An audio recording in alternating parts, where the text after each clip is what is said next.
bandungu ngaeta mifuku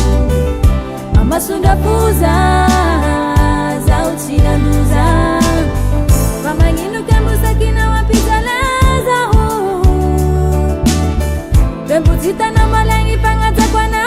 watu Gisa inaoza husi mamali Yareta kwa baula inde mara Kabuka pwina wa umyalitabao Latono ya dizetana Ata wakufaya lembute yaku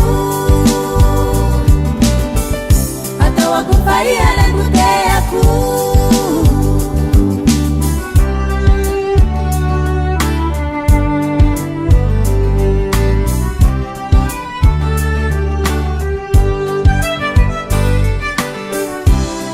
Kibula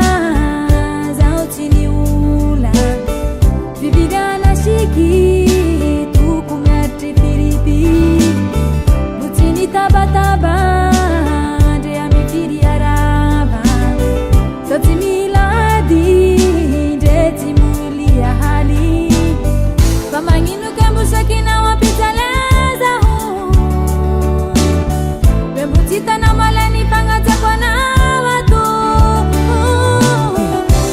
Gisa inaoza husi mamali Yareta kwa baula inde mara Kabuka pwina wa umyalitabao Latono ya dizetana Ata wakufaya lembute yaku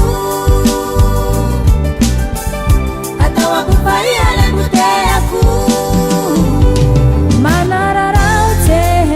mahitaiti mibula Masaki Sabeza uti mamali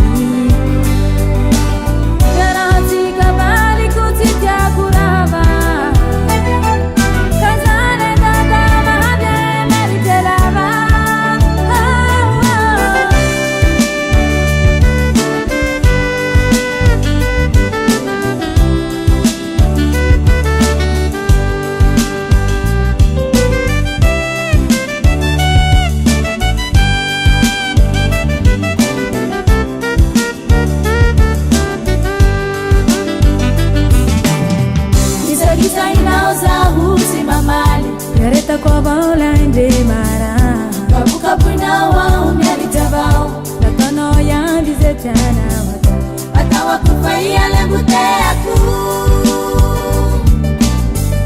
Ata wakufaya lembute yaku